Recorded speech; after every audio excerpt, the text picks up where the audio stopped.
Welcome to the Great Return Podcast, a podcast focusing on African development and wealth creation for and by people of African heritage, both at home and abroad. So, to help us with this conversation today, we have Bill and Jasmine, who are both diasporans now settled here. So, Bill, in terms of our collective economic power, do you feel that we are aware of this power that we have? I mean, I think that many of us have an idea of it, but I don't believe that the gravity of our power has really we haven't really caught the gravity of our power, most especially those of us who have not who have actually lived on the continent, without interruption. I think that it's easy to see the potential when you're outside looking in. Yeah. And coming in to kind of like gather the kind of opportunities and the kinds of avenues that we could use to kind of claim that power. I often say that we try to find tables that we're not welcomed at instead of going out and finding the wood to actually build a table for all of us to have a seat on. So I think that the power is there, but I don't believe that we fully grasp it. And I think that this is one of the reasons why it's so good for diasporans to come and, kind of have a co-creation kind of vibe with those who have been here uninterrupted. Yeah, I do like that. The fact that we need to actually think about creating the table, our own table, right, and setting that agenda. Yeah, absolutely. What about you, Jasmine? In short, I'd say absolutely not. No, we're not aware of our collective power at all. If you think about just the way we do things in general, if you take, for instance, like remittances, apparently we send 54 billion in remittances just in sub-Sahara alone. And if we did things a little bit differently, maybe even if we took like 5 to 10% of that amount and we use that for putting that money into agri-tech, doing things. Just other.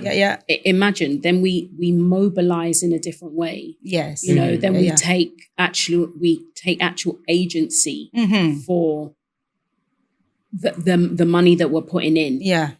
We're less reliant on aid and just thinking about things differently. Absolutely. So no. I wanted to just add to that is that there are lots of things that we could invest in, as Jasmine is saying. But one of the things that I really, really think that is important now, especially, where Africa is kind of like the place to be, it's the place to be. We're all coming back. We hear people who are just abandoning their Western countries who have no connection, and they're coming here. But what we don't have is capacity. So one of the things in regard to going out, getting the wood and building this table, this proverbial table, is to have people who have the mindset, and that mindset comes with capacity building, whether it's, in a trade, in a mindset shift, whatever it is, the capacity is really the big thing that is the gap, in my opinion. And that is one of the things that I feel that we need to, most entrepreneurs or businesses need to really understand that the bottom line goes hand in hand with the building of the human capital. So I agree with you. Somewhat we are a little bit aware of our collective economic power, but I don't think we are really aware. Now, I think for a lot of people in the diaspora, I don't think they really spend time even thinking about it enough to realize the people who visit home a lot somewhat see the potential. And because of that, they sort of think about it. But I don't think they are truly aware of the extent of this economic power that we have. So, I mean, following on from what Jasmine was saying about remittances. Now, the figures I have for 2023 of remittances into the continent as a whole was $90 billion US. Wow. However, in terms of official development assistance that we received, that was just $73 billion in that year. I was going to And say. I would say, we know the present climate that has gone down. I would imagine, I don't have the figures for this year, but I would imagine 2025 It's into more. 2026. They said it's exponentially more. It's more. Yeah. The remittances will be more, It's a lot but I more. think the overseas aid. the official development aid and all that definitely has lower, completely yeah. come It's down. reduced. So Absolutely. in terms of Absolutely. remittance versus whatever we can get Yeah. from, other countries, Yeah. the remittances are just going to be such a high percentage now that to make we really recover. need to wake up to our economic power and how, what that means for us. I also think the collaboration also enables us to tap into the biggest opportunities, which are usually capital intensive. So what are your thoughts on that? Because a lot of the good opportunities are very high capital. They require such high capital that quite often individually is difficult. So, excuse me. Yeah. I think we can't do anything without collaboration. I'm a Pan-Africanist through and through. I am here for the Kwame Nkrumahs, the Gaddafis, that kind of mindset that we all need to come together. We can't be in our silos as we tend to be doing things. We have to do things collaboratively. That's the only way we're going to move the needle forward. Absolutely. Yeah. Collaboration to me is the only way. Yeah. So for me, my motto is community is a spiritual discipline. Right. And there is no better Africa without a collective. There's no better Africa without a collaboration. Absolutely. And it's the only way forward. There's so one of the things that I would like to point out now that I'm seeing is that as diasporans are coming back, and I can understand why it would be somewhat threatening for those who, like I like to say, who have lived on the continent uninterrupted. You'll perhaps want to do a collaboration. I had someone tell me that they wanted to collaborate with someone, and then the person didn't want to give them their information that they had, even though that person was going to collaborate. Share information with them. Yeah. I feel like it was you. It's like is it the distrust? Like it's a distrust. Not only the distrust, it's that when you come back to the continent with a certain accent, perhaps maybe you have the same degree, but you're you're educated internationally. Right. And the people who have lived here uninterrupted, and rightfully so, are looking at it like, well, what's the big difference between so us special and with them, and that kind of brings a divide between us and creating a us and them when it's really just a we. And so I think that's one of the things that we need to navigate and kind of overcome is that this is not a situation where there's a competition. There is absolutely no competition when it comes to collaboration. I know that, just knowing you and TGR Africa, how you all are about collaboration, and that is, that's the spirit of the thing. Yeah. You can't be Pan-Africanist, and you can't hope to plant trees that you would never enjoy the shade of without other people helping you mow the soil, sow the soil, so to speak. So so these are things that we definitely need to tackle, and that's why I'm really, really happy about podcasts and conversations like this, where you have people of different backgrounds and different experiences coming together to talk about it. We had not too long ago a friend of ours talking about like what is the real impact that we're having here. Like, we talk a lot and we go to these restaurants, we buy this expensive food, but are we really doing? What are we really doing? Yeah. And so the conversation is where it starts.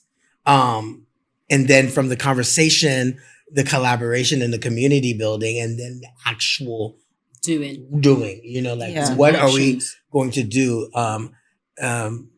For example, before I turn it over to you, Jasmine, because is that you'll see, for example, someone will start, let's just say, supporting an organization that's doing some sort of socially impactful thing. And where I do believe performative things do have their place. Yeah. It's all good to have a performative kind of approach to things. Yeah. However, if I start with Charity X, and I'm working with Charity X, and next month I'm working with Charity B, and the impacts of just staying with TGR stays with A, and they stay with that A through the year. I stay with B, and we go through the year, and you stay with C through the year. That sort of collaboration and building of relationship with one organization, as opposed to trying to just spread yourself thin. Too thin. You see the impact, the real impact. Where I feel that the collaboration gets kind of iffy is if you're trying to do this thing to make a name for yourself. Like, you're trying to, I've helped so many people in the year of 2025, instead of just focusing on the one collaboration that can really make an impact. Yeah. Then, and that's where I feel like I have two major collaborators that I just want to stay with, because I feel like those two collaborators those are the people that are really make understand. something. They really understand where I am. I understand kind of where they are, and it works out for me, because then I don't have to be jumping all around and spreading myself thin. You know what I mean? So that's how I see collaboration. It's collaboration and community is also commitment. That's true. So for me, I think without collaboration, we really are not going anywhere. No, not at all. Because, let's be realistic. Most of us coming, even diasporans, let alone local people, most of us diasporans coming. It's not because we've got huge piles of money somewhere. That's point number one. That's it. So one person alone, you have that financial constraint. However, it's not even just about financial constraints, because usually the problems that make us fall flat, it's less about financial. A lot of people think it's the financial bit. The financial bit comes in second. So without collaboration, if we think about it, we're all coming with different skill sets. Absolutely. And most projects will need more than one thing. They will need a lot of different inputs. And apart from that, it is through collaboration and conversation that you as one person can't see everything. People highlight things to you that you are doing. That's true. That sometimes you think, oh, why didn't I even think about that? So I think in terms of actually achieving and making use of the best opportunities, especially because they are both usually you need such high capital.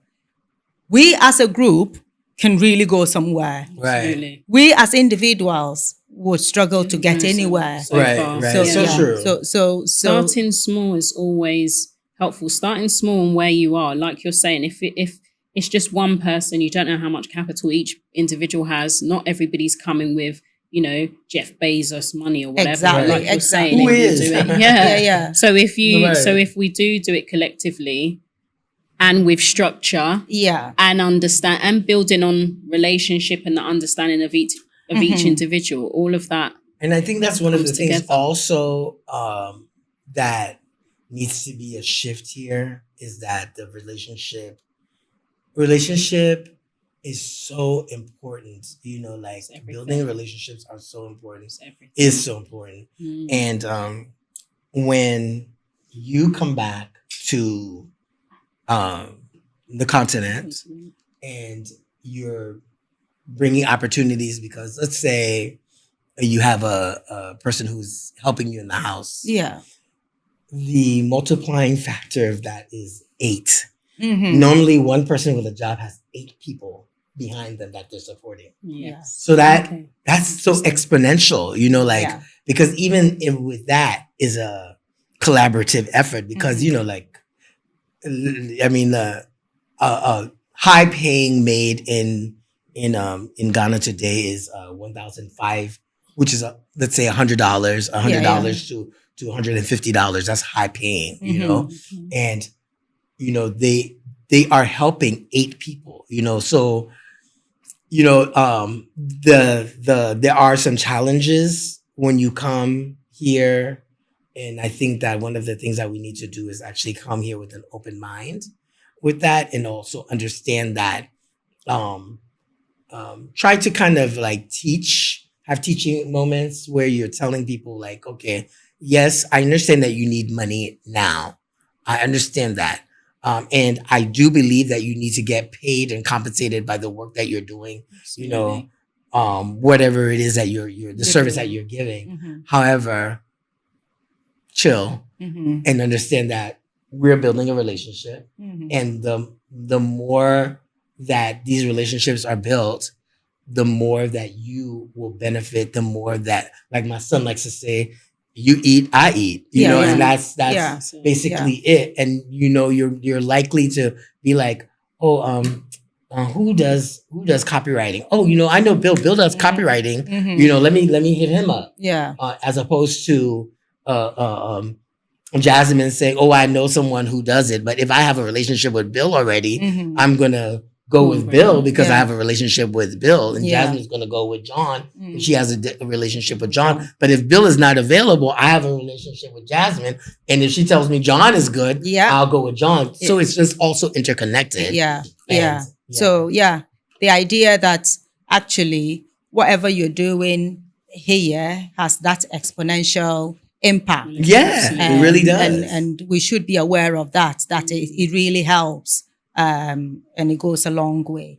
The other thing I'd like us to talk about is the fact that having this opportunity also gives us an opportunity to shape African development. Having this opportunity of collaboration, having this opportunity of the power of our collective economic standing power of freedom. Yes. That gives us an opportunity to actually impact African development. So how are we seeing us taking up our responsibility with that collective economic power, how it translates on the ground in terms of development? How are we seeing that interrelationship? I think that. So in other words, do we think us taking the responsibility has, in terms of African development, African development can go so many ways. How do we think it's going to impact that development positively for us and for our people? Is what Do you know what? One thing that I think that we haven't touched upon is also a mentality shift that we have to have. Because when you think about, I'm always thinking about people who were born and bred in Ghana, and those of us who are Ghanaian or were African, but we were born and bred outside, generally the West, and then we come back here. sometimes there can be, even if we're not learning to understand ourselves or where we're all coming from, there can be that divide even within that understanding. Yes. And I think us all, when we say collectively, just the diasporans as Africans, all in general, when we're able to understand each other's point of view, that collaboration, that understanding, like you've all touched upon, is that we all bring our own thing to the table, right? We all have our own strengths and our own capabilities, and understanding that as well, I think helps in building in general. That collaboration, the whole 9 yards, it makes a difference. So here's the crux of it, because taking responsibility for our economic freedom and our economic growth. Yeah. Especially to your point, where mindsets may not be the same. Mindsets may not be the same. Could have some negative impact. However, self-determination is always messy in the beginning. Yeah. Do you know what I mean? Yes, definitely. And so even if we go back, let's say I grew up in the United States of America. I know the struggles that the African Americans had. There are people who are still alive who are alive when there was no votes. Yeah. And one of the things that was said is, it's just not the right time. It's just not the right time. And it's never the right time. Yeah. But it's always the right time. You have to create we may have some falls along the way. Yeah. But if the Sahel states can do it, the rest of Africa can do it too. Yeah, absolutely. Yeah. Absolutely. And this is it. We have to accept the fact that it will be messy. Right. But we have to be ready to muddle through. Absolutely. And if we don't start, we don't get anywhere. The important thing as well is, you see, we as people of African heritage, we need to think about things this way. Whatever we decide to do for the good of Africa, no matter how messy it is, eventually we'll come out with the right answers for Africa. Absolutely. Because what we are doing is both people, diasporans, working with locals, brings out the best in the diasporans and the best in the locals. But what it does is it brings out the best in the solutions that we sort of will put forward. Yeah. I completely believe that. Yeah. That when you are having, when you have answers for yourself, they tend to be the right answers. When a nation has its own plan, they tend to be the right plan. Absolutely. Whereas somebody coming without any of that connection is going to look at things in such a skewed lens, in such a different way, that their solutions will not be solutions for us. We've all got invested interest. Yes. Because what we will end up doing is taking the mindset and the way our ancestors did things, the good ones that are still around, marry it with today's advancement in technology, in thinking and everything. Yeah. And then get a solution that is actually bespoke, right for Africa. That's a powerful. Yeah, exactly. Very powerful. That's so a powerful. That is what Yeah. One of the things that really you inspired me to think about is that even foundational, as the foundational Black Americans, as the term has been coined now. Okay. Foundational Black Americans means they're Americans, Black Americans from slavery.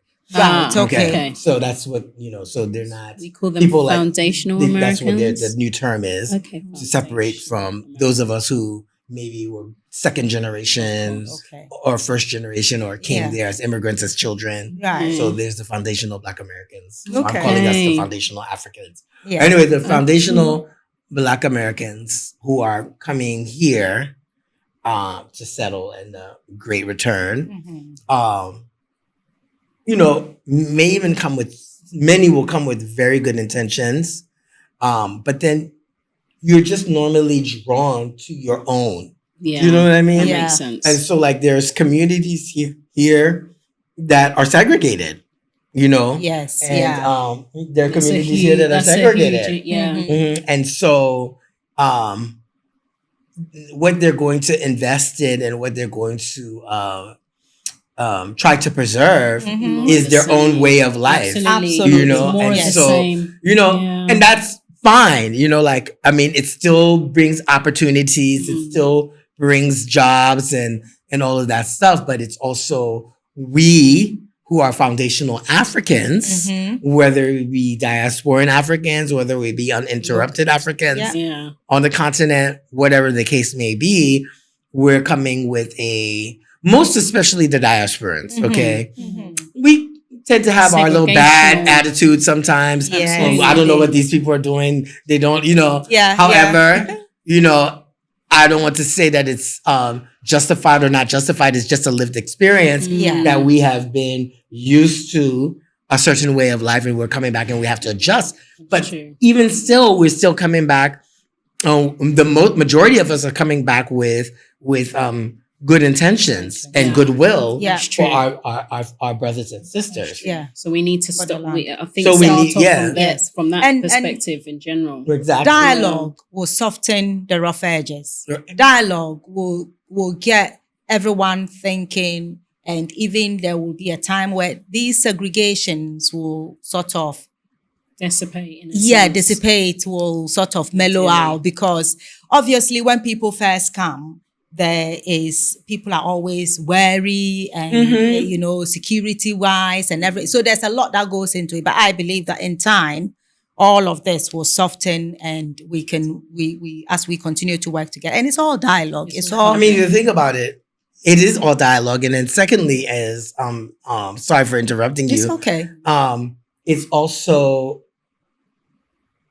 Jasmine, my kids, even AG, they get married, they have children Exactly, here. yes. Those children, That's after a true. couple of generations, are not They're going to not gonna- even. No. I mean, they're going to have certain sense. ways of looking at things, Yeah. perspectives. Yes, Yeah. indeed. But they're going to have that perspective that was fostered in Africa. Yes. Absolutely. Yeah. So, that will be, yes. the diasporan aspect of the second and third generational, generation, the first, second, and third generation foundational Africans that are coming Mhm. are going to have a complete different view Yeah. of how to fix Africa. Yeah, It's yeah, beautiful. absolutely. Mhm. It's My And- son has a kid now, Yes. and that young man is going to grow up, and all he's going to know is Africa. Yeah, That's right. Uh-huh. Yeah. But you see, it all sort of marries well together, even in terms of diasporans who continue to live in the diaspora. If they visit a lot with their families, and if they do invest a lot in Africa, again, we will still have that interaction. So the new mode will be such that it is actually a solution focused regardless of where you are, regardless of where you actually live day to day. At least we are still versed with the problems, the solutions, what we need to do, and our responsibility and all that. Okay, so let's move on. What prevents diasporans from collaborating with one another? Now, often we know that for other communities, no matter what their internal conflict is, no matter what internal conflicts they've got amongst themselves, especially those that we see in Africa, they actually collaborate a lot amongst themselves. However, for Africans and people of African heritage, even when I think of African Americans and Africans all over the world. Yeah. We seem to do the exact opposite because they collaborate amongst themselves and compete with other people. But what we do is we compete amongst ourselves and easily collaborate with other people. And it's really such a big problem. Yeah. You know, I like to joke. Yeah, I like to joke and say that it's so hard to be a Black man no matter where you are. Yeah. You know, because you get the prejudice of being Black in America and you get prejudice for being Black in Africa. Yeah. And you can't win for losing. Yes. You know? You can't win for losing. You know, so that is the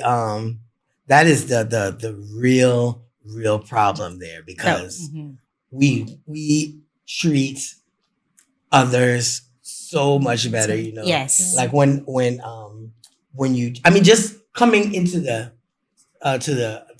supermarket, I went into a supermarket. I'm not going to call. I almost said the name, but don't say. I went into a supermarket the other day, and it's a Lebanese-owned supermarket, and I'm just looking at how the employees are relating to me as opposed to how they're relating to Lebanese, and I'm like, wow, this is so insane. I mean, they're running. First of all, I'm older than all the Lebanese people that are coming in, and they're running to these people. You know, they don't even mind you. They don't even mind you.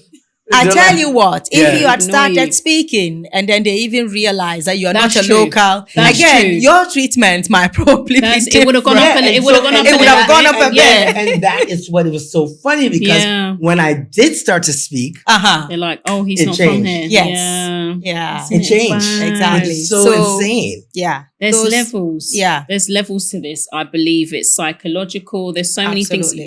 I think we've had a similar conversation, but definitely I think, to your question, the part I do feel like, as much as we don't want to always go back to it, you can't take away the fact of how much impact slavery had on our psyche. Really? On our psyche. Yeah. The distrust comes from there. Yeah. The division comes from there. And let's just face it, maybe, you know, in the West, if you were English people, friends of mine, everything is therapy, right? As a collective, as a people, we haven't had therapy to deal with the magnitude of 400 years of it, wherever we were placed. 600. And that, and it genuine, and I believe in the fabric of everything that we do. Yeah. It affects I tell you what. Yeah. We haven't even had proper recognition, let alone therapy. Most countries won't even apologize. They won't even acknowledge. We can't even have a conversation about reparations.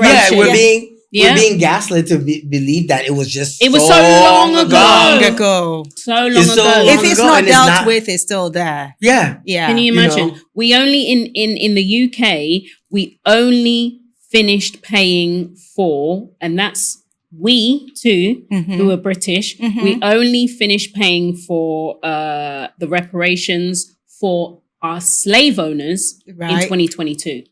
Really? We've been paying it for that long. Oh my goodness. But they won't have a conversation. Yeah. Well, there's one that started very recently. They won't even think about structurally putting things in place for reparations for people of African I mean, the point is, really funny. They don't even teach the history properly. They don't, that's the base. It's like my children, they didn't even teach the history properly. So how do we move on? How do we move on? And it's not just us. I mean, it's like my friends from the UK, like, I can see the gap.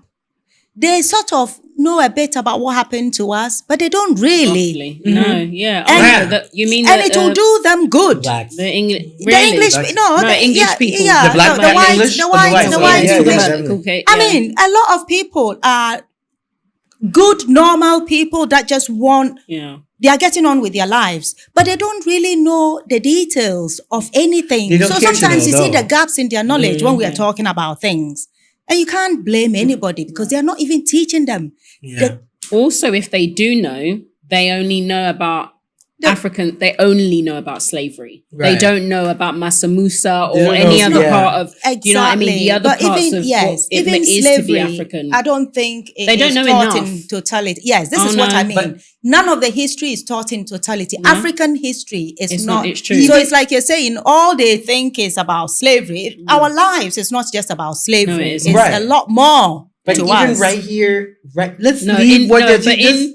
in Ghana, They they don't- I just let can't it- even. I know. I was, Yeah, shocked, I know. I was shocked to realize that. But even When in you- Ghana, They that don't- people, if when you you ask your hear everyday people, when they you don't hear know. Africans talking about what they think our culture is, Yeah. this is not our dreads are not our culture. This is not our culture. Yeah. But wearing a white wedding dress in church is your Is it? culture. Exactly. The confusion. It's so Exactly. true. That's I mean, No. it is there's just so That much. is so true. you know, I mean, the thing Yeah. is, like Never I keep clocked saying, that. when I was in secondary school, I learned a lot about European history and all of that. Yeah, of course.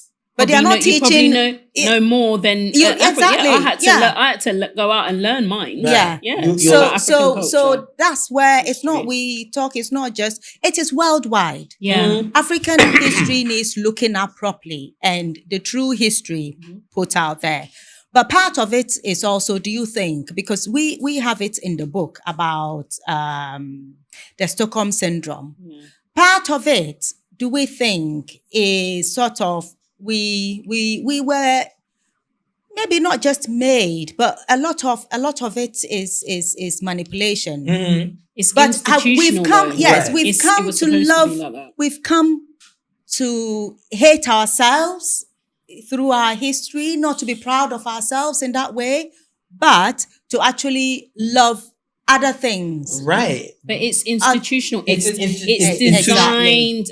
This is To- all part of the psychology of how it was. All, Of it's manipulation. designed to be Yes. that way. So there's racism. Okay, let's just talk about racism for a second. Okay. There's the segregationists Mhm. who are like, these are Black people. They're below us. We don't want to be a there's part of that. them, Mhm. and that's it. Then they're the assimilationists who are like, we don't even see color. You know, like we Cannot stand that. we don't see color. That's a part of the assimilationists. Absolutely. They don't see color, and cut your hair, shave your beard, be like us, and then we will accept you. you. Yeah. And so this is where when you hear about Black conservatives, Black conservatives are not actually conservative. They're seekers of white approval. And that's how I look at it. This is why you would see, I'm sure this may be an unpopular opinion, but it's my own opinion Mhm. and not part of the TGR podcast. This is my own opinion. Yeah. And my opinion is that you see so many Africans who are thinking that people like Donald Trump are saviors and they're following him without really looking at him because of what they've been taught Yeah. is, the right or, faith-based way of Exactly. looking at things. Christianity. And yeah. And these are people who have oppressed us, who have tried to do eugenics on us, who openly, insult us. There's a time where I an assimilationist person who was my boss, something had happened and he said, I really like you. You don't act like the typical African. And I was like, yeah. what? Problematic. And he just couldn't understand Understand why you are- I was so offended. He just Exactly. gave me a big compliment. Exactly. Because Exactly. what is He's more basically trying to complimentary say than you're like me him. than him saying I'm like him? Exactly. Yeah. And this is why these sorts of things really need to be instilled in Yeah. our children. Yeah. One example I would like to give you before I hand it over is Mhm. that a gentleman came from the States. We're in Liberia, Mm. and he said to my son was talking. My son speaks both French and English, and he was talking, and the guy was like, "Wow, you are so intelligent. My son was like, oh, thank you, And I think he was like 12 at the time. And he said, my son continued talking. The guy said, wow, Bill, he is so intelligent. Like My the shock was a son, bit over. my son Exactly. did his eye like, okay now. All right. All right. Okay. Thanks again. We heard you On the third time. time, my son asked him, is it because you're shocked to find smart people in Africa? Right. And the guy just got so red. And so, to tie it into what we're saying is that, all of these things are mindset, oftentimes, you'll hear us who are of the Christian faith saying that, Christianity was always in Africa. Yes, I agree. However, what we are practicing now was taught to us by racist white missionaries. And that has to be, that's not trying to, to try to say that people's faith, they shouldn't practice the faith that they're practicing, but we should be aware. You should understand. And there's certain things that you need to deconstruct in your mind. Yeah. Because when we're even talking about other faiths, you'll never hear Christians talking about Buddhism or Islam or any Hinduism or anything as demonic. But as soon as you start to speak about African spiritualism, oh my God, that's demonic. Everything from Africa is dark. Everything from Africa is demonic. Yeah. And this is some of the things that we need to find, practice whatever faith you want to practice. Yeah. But, just remember that our culture means something, and it's very imperative for us to look at ourselves in a way that is positive so that we can instill that into the next generation. Yeah. I think it is important that we all sort of really face in terms of race, color, and all of that. I believe we all came from the same. I mean, you can try and do whatever, say whatever. We all came from the same. So no race is superior to another. It's just scientifically unsound. Exactly. It just doesn't make sense. And whatever, in terms of intelligence or whatever, is across the world. Yeah. Color maybe came through because of migration and all of that. But I believe fundamentally we are one and the same. And when you treat somebody else to be inferior, it just shows your level of ignorance.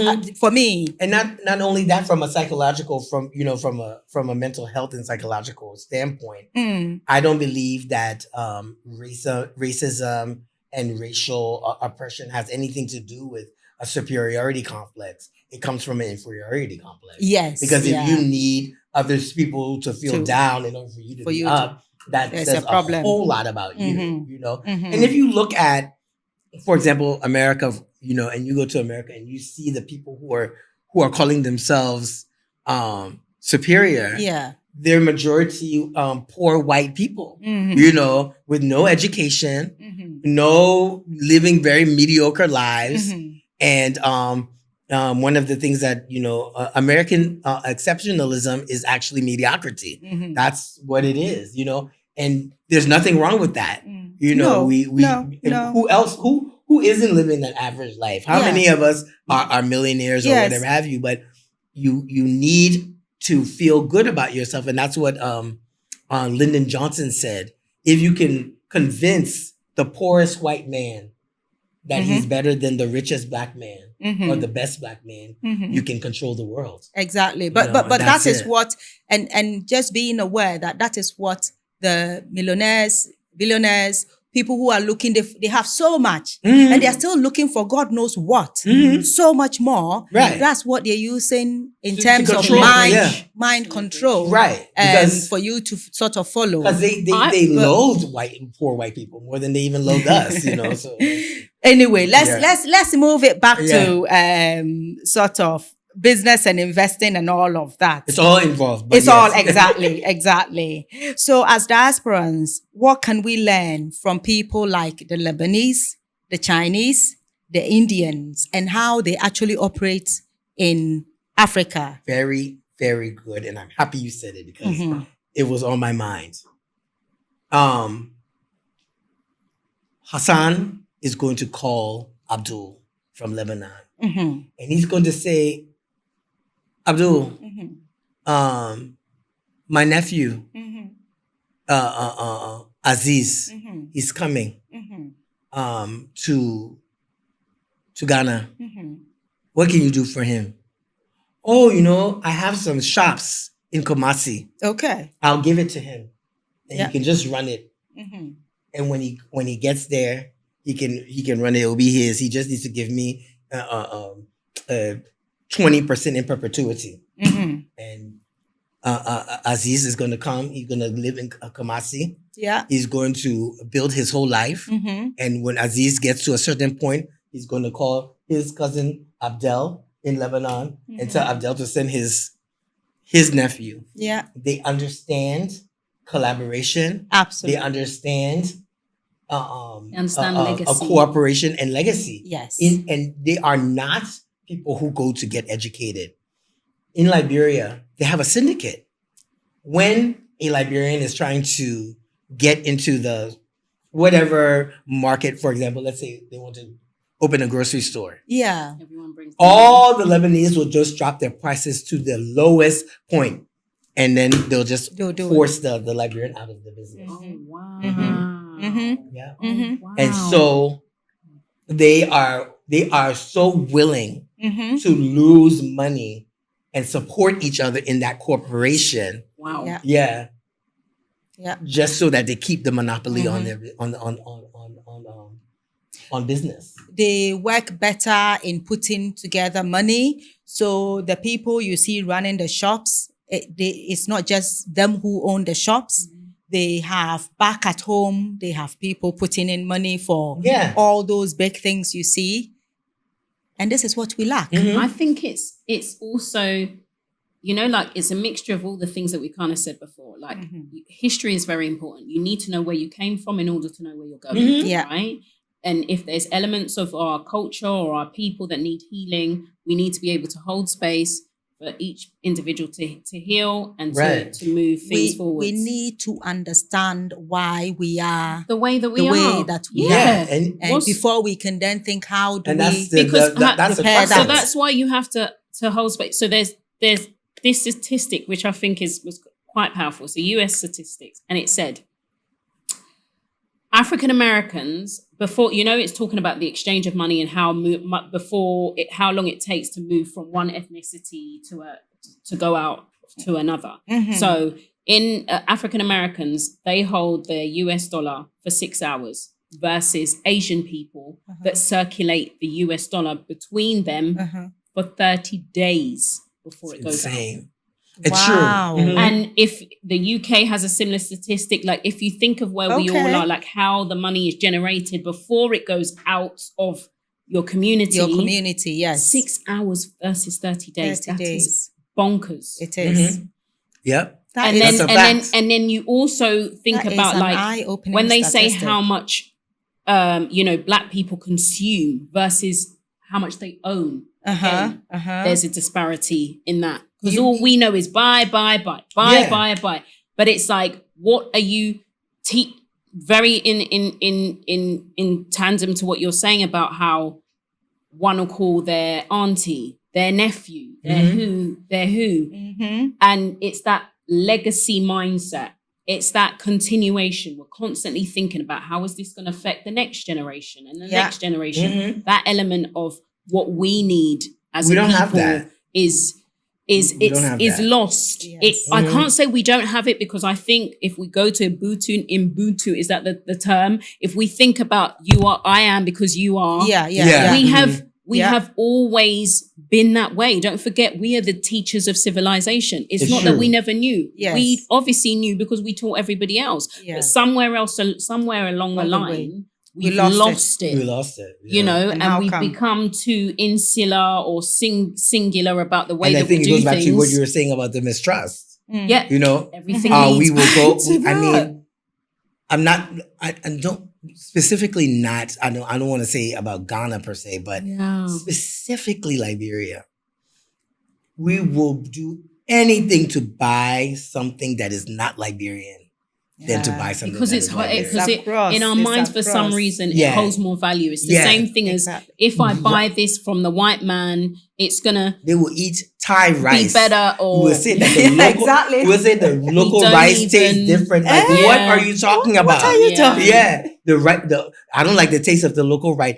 You prefer the rice that has been bleached. Some of it even has plastic in it, and they're shipping you, and you know they're not shipping you the best of the best. We need to have value in our own things. Yes. Do you know what I mean? Because even if you think about, when I think about like the fashion that is popping off in Nigeria, like the stuff, but it's also the way that we do things. Sometimes the finesse, I have to say in Ghana personally, the quality and the finesse of how we do things versus our Nigerian cousins. Yes. If I was to buy something from a Nigerian person, I know because they want my money, they're going to do everything they can to make sure it's the best. Right. And I think that part of, of us in Ghana, that's an element that's lacking, that we're missing the finesse of doing things well. Gone off tangent, but it's fantastic. You're right. You're right. And this is it. It is us insisting. And this is again the collective. The more we insist that this thing you've done for me is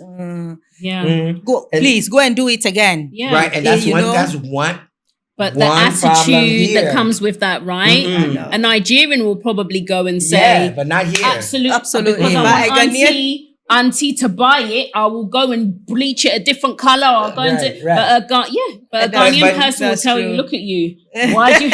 But because then also, speaking up is not really a thing here because of our, the culture, our culture of politeness, so we're not going to speak up when someone does something that is not, up to par or up to standard. We won't speak up, and we need to speak up in order for it to get better. And that's I will speak up though and be the bad person, of course. But you wouldn't be a bad person because you're paying your money. But that's what the issue is. It's if we go to customer service and we're known, and I keep telling people, Ghanaians, do you understand? Us diasporans, we actually have places where we go and everybody is talking, and everybody knows when you come to Ghana. You might not don't expect the best customer service. It is a problem and we need to address it. Absolutely. But again, it is because if I take myself, for instance, the people I work with, now they are getting better. They even say... It's not that we can't either. So it takes time. Yeah. But again, this is where diasporans, working with local people, it's really helpful. Yeah. Because when I started, the way they would have responded to things to now is completely different. But they're not there yet. Relationship building and them understanding. It's not that we're saying that we are better at everything, but in this particular area, we have to do better, right? Yes, because it ends up translating. Exactly. Yeah, it ends up translating. Absolutely, better. Value is value at the end of the day. Value is value. Okay, you gotta know your value. Absolutely. So how can collaboration lead to wealth creation and contribute to development on the continent for people of African ancestry? So for this, how do we think collective economic cooperation can help us build wealth and make a positive impact simultaneously? I think it just goes back to what you were saying. We all come here with different perspectives. You come here, you have, let's say, Jasmine comes here with her HR background. You come here with your investment background and what so have you. And then we have people who are on the ground who actually know what it is, the lay of the land, and what it means to be on the ground, and going to be telling no, that's not going to work. And sometimes we come from a place of, you don't know what you're talking about, but again, it goes back to the whole thing of self-determination. And you want to be a part of the co-creation of this new Africa, and that is how, we're going to see this economic growth and, seeing a new, I just want to see a Wakanda style situation. And it's possible. I want to see you know, black, you know, I want to see it. And I want to see the kids, you know, I think being the more entrepreneur. co-creation, Yeah. the co-creation Yeah. part is really It's fundamental. really, really big. And, you know, like I love to see, you know, I was saying to my son that he needs to expand his group, you know, and don't just hang around the same sort of people all the time. Very Expand your important. group. Much You to know, learn there's so from much to learn. Ghanaians And in Ghana. if you just stay around, you know, diasporans or people who go to the British school or the American, you're not really going to have your. It will make you short-sighted. Yeah, you won't have and the that's experience. that's not That's not what we've come to do. Right. You know, we haven't come to be one section is not enough. separatists. Yeah. You have to be open-minded. Yeah.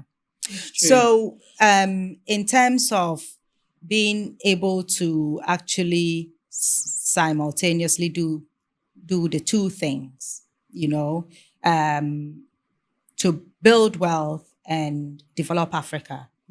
Now, I think we just need to look at coming home and also investing on the continent as a business venture. Absolutely. They are both, it is about business.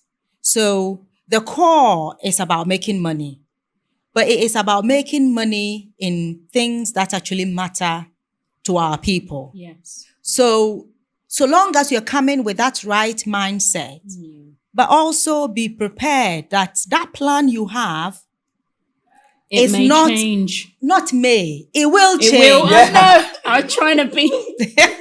It will change. Some bend. It will change. You have to be ready Agile. to listen, to take things on board, you know, to pivot. That's the word so right long there. as you are coming with the right mindset, I'm coming to make money, so that's important. But at the same time, I need to make an impact on the development. Yeah. So long as you're coming just with those two main things, and then move and change as is needed, we will get there. Yeah. Now, the other thing is just to be aware. The biggest thing is to be aware that, you know what, why are we not the people constructing these major roads? The Junction Mall, who is it? The Chinese. All these big roads that we see, who is constructing it? Why are we not constructing it? Now, how? We are not, because it's not, we've not made ourselves right. So I think we need to, it's a mixture of taking ownership. We also have to take ownership. Yes. Not have the attitude that we're leaving it. Because a lot of the conversations that I will have with Ghanaians on the ground is everything is about the government. And I say, do you know what? In the Western world, do you know what builds the Western world? The private sector. Yes. And that's what we are essentially coming to be, the private sector. Yeah. We have to have a different, we have to have a different mentality on how we mobilize in general. And exactly. I would also challenge the thing with, obviously, we've got money for MEC.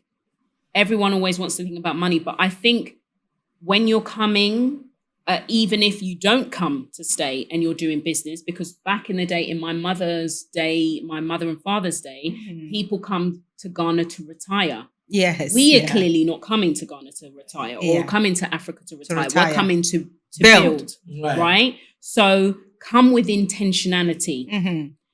Of course, there's money to make in Africa. There's money to make regardless, but come with intentionality. You're coming here to do what? Yes. First, you want to collaborate. You want to come on the ground. You want to understand the lay of the land. You want to see who, you want to build relationships. We're not coming with an attitude that we know everything. We're coming with an attitude of, these are my skills. Where can I place them? How can they grow? Where can I help? Where can I invest? The money will come. But be intentional. Have a vision. Like, what am I coming to do? Yeah. I'll add to that. The money is already here. That's it. I mean, the money is here. That's why the Chinese are here. The English won't leave us alone. The US exactly. But it's about. They say we're poor though. No, it's not possible. I say it all the time. So this is what I mean. Change the narrative. How we speak as well. Taking the road construction, for instance. Yeah. What do we need to construct the road? We need the skills, the right skills. Yeah. We need the money. Machine. We need the machines and all of that. Right. Now, Materials. in terms of skills, I'm sure there are people around the world of African heritage who are building roads in so many countries. Yeah. We have them. It's a fact. We have them. Yeah. In terms of the money, that is where, again, collaboration and cooperation, economic power comes in. Yeah. One person, no, we can't. But as a whole, we can't. So why are we still awarding these contracts to, other people? For them to take, and then exactly. What is my because question that's is draining. always, That is draining the resources exchange? we have. My thing is when these other people come in, like we don't know. Like, do you Google where's the exchange? Do you get what I'm saying? Exactly. Because if somebody from another land is coming to build here, What was the agreement yes. in? And that's the problem. Exactly. And because also, we are not going to want an agreement. We just want our land to be functioning. Yes. Because we need our industries to be moving. Yeah. If something as basic as the street is not available, how do we get from one place to another? Especially the intercontinental thing that we really need to be pushing. We need, as Africans, we need to be working. We need to be able to move around easier. Yes. Sometimes it's cheaper to go. If I say I wanted to go to Morocco, it's cheaper for me to go back to the UK to then go to Morocco. But you're already in Africa. Most often, it's not cheap. Often, you have to. It's not like you can even. Yeah. You have to go somewhere in Europe to then come back. Yeah. But again, we don't have to imagine it. We're living it. Are we not? Yeah. Again, even when we're giving these projects out, where is the bit that is talking about transfer, technological transfer, skills transfer to our people and all? We should be able to demand that when we are giving contracts, even for now. That needs looking at. But again, I say all over the world, we have enough Africans who are doing these things that if we do mobilize properly, we can use them. The other thing is in terms of capital, again, we can mobilize. I think there's something coming soon, I understand, in terms of diaspora bonds and all of that. That's all in the right way. It's good, but I will still challenge that African leaders go further and faster and finding our people who have the skills and have the money and putting people together as a group instead of expecting one person to come forth and say, I can mine that area. One person might not be able to, but as a group, we will be able to do our mining. Yeah. So more the mindset, thinking we can be putting people together as opposed to waiting for one person who has it all to come and say, oh, I'd like to go and do this mining or take over this project in that hospital or all of that. We need to start doing a bit more. In terms of the skill, in China, for every, like if you're a foreign person and you come in, for every 5 or is it 7 persons, they have to employ a Chinese person. Oh, right. Okay. So I think we should do something similar. If a foreign person comes in and they're going to do all these things, you need to employ a certain amount of Ghanaians and train them for your one person that is here. Yeah, but the problem with that is that they're only going to, what's happening here is they only train you as laborers instead of training you as the person who is like an engineer.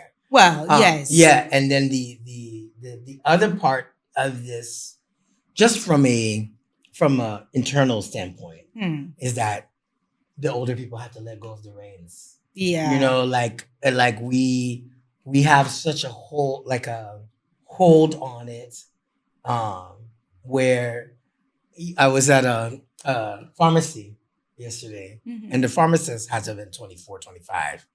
And the gentleman that was in front of me was like, but you're the only pharmacist here? Because there's that's what he said to the young man. Just a general mistrust for people who are young in a managerial standpoint. Okay. And we have this other phenomenon where I'm the boss, but I don't really want to have an apprentice because if he gets too good, he'll take my job. That's Yeah, another. okay. Yeah. Another, So those are yeah. the kinds of shifts of Mind. thinking that we need Mhm. to have before we even get to this Yeah. next Even step. on the larger scale, if you think about the Cameroonian president is what, 97 or 99? Voila. I mean, Then that's a you perfect look at the example. Tanzania president. I don't think that there've been an exchange of power ever. It's always been the same people. The same within that people, yeah. Yeah. Like it's a Crazy. much bigger issue. Yeah, crazy. Okay. So finally, what are the steps we need to take to create a new culture of collective economic cooperation amongst us diasporans? What are the steps to take? I'll let you take this one. We need to have an investment mentality. We're coming to invest. Okay. We're coming to collaborate. We're coming to bring our skills and to find areas where we can make a difference. We know health is an issue. You know, we need to invest in agribusiness in every terms. We've got fertile land all over the place. We don't need to be doing any geo nothing. We've got everything that is here. But also the talent and everything is in Africa. Yeah. Whether you're a diaspora in Africa or an African based on the continent. Yeah. We also understand that not everybody necessarily wants to move to Africa just yet, or maybe they don't want to move. They want to have a holiday home. Yeah. There is still investment to be made. Opportunities. Yeah. And still opportunities. Yeah. Absolutely. Yeah. Absolutely. You can do your step by step. I'm sure you Yeah. understand. The first step Yes. is to build capacity. Okay.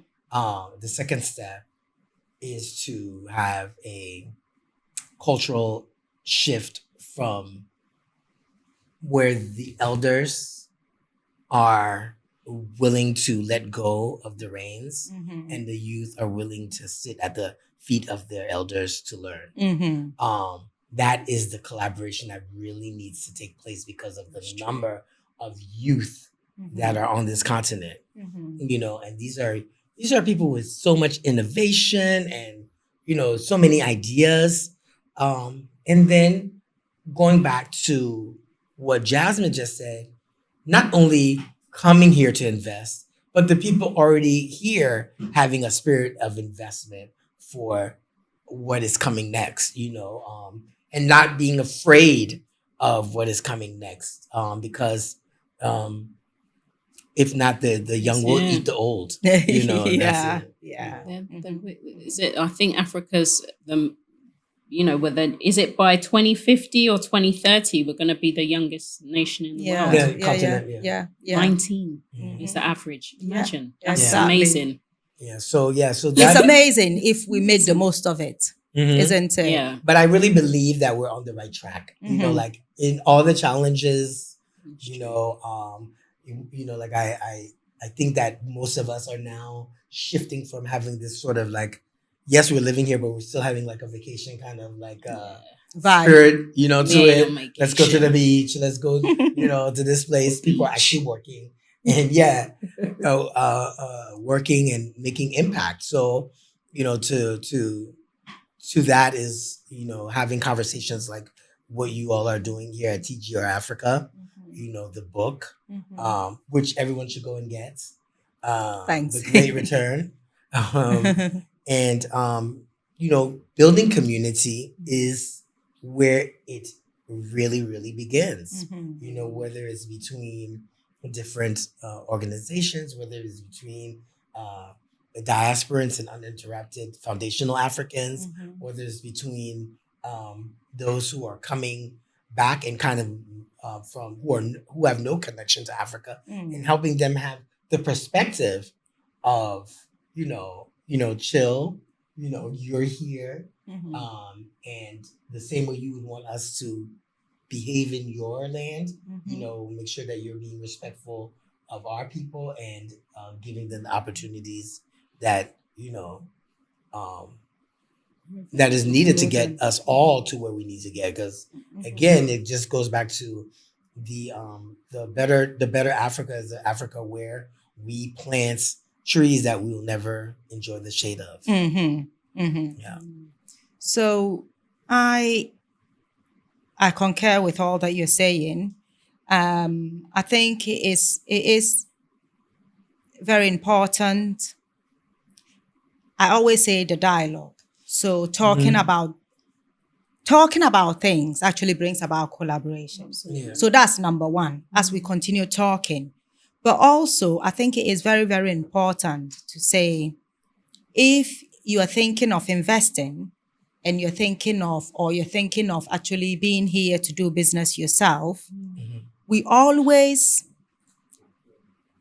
it's good you collaborate amongst yourselves, but it's also always very important to understand that you need to get in touch with the right people Yes. to Do your due validate diligence. your plans, to Yes. validate your business ideas, Yes. and even to support you. Because I think that's one thing. You see, collaboration is great, Yeah. but the problem of just meeting and then coming up with a plan and quickly rushing off to spend so much money and then realizing, oh, it's all gone to, Right. pot. You have to do your due diligence. You do have to do your due diligence. You Yes. have to use the right people to do that. Absolutely. Because often we get really excited with our business ideas. And there's nothing wrong with that. That's true. It's just that for a business idea to translate into an actual good Be business, viable. you need to do a lot of work. And quite often, you don't have all the skills. So we need to remind ourselves of that Yeah. don't get carried away, do things the right way, so that if you are thinking, oh, I've met this person and we're going to collaborate on this and that, all that is still a business plan. Take it over with somebody. Let somebody with the right skills actually look at it and point out the holes and what you need to do. And even in terms of strategy, implementation, often this is where a lot of businesses fall flat. It's not the idea, which is not a good idea. And sometimes we have mistrust amongst them, but often it's not even that. Because it falls flat, then it's like, oh, that person that I did this with. Sometimes No. it's not viable. It's just the way you went about it. It's not that person's fault. Right. It's just that it wasn't ever going to fly because you didn't put in the right people to actually support you and that person to make sure that you move that business from that idea to become a successful business. And the problem we then have is often that becomes bad news. Yeah. Which other So diasporans true. hear and So think, true. oh, as for, going back This went home, bad. no, True. going to Africa to do, you can't trust the people. And it just it keeps going round and round in the same circles. So we do have to be aware that part of collaboration is actually doing it right and involving the right people with the right skills to support you. That's true. Business is never done as alone. Yeah. And it is important that right people to support you is part of that paramount. collaboration. That's true. So we have more successful stories that would encourage other people, to come and join And whether you want to come and live, you just want to come and partner with a local person, or you just want to invest, there are so many investment opportunities. But it's the art of being part of a community of your people and supporting, creating the wealth and supporting that development. That is the collaboration in itself. That's what we are looking at.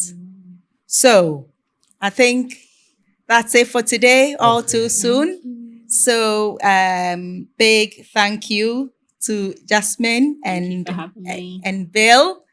You've done a fantastic job. You have too. Thank you. Amazing. Thank you. And to you, our cherished listeners and viewers, thank you so much, guys, for tuning in. Be sure to like, share, and subscribe to support us achieve the impact that is needed on both development and wealth creation for us, people of African heritage. Make sure you grab a copy of the book, The Great Return, on Amazon. Links will be below.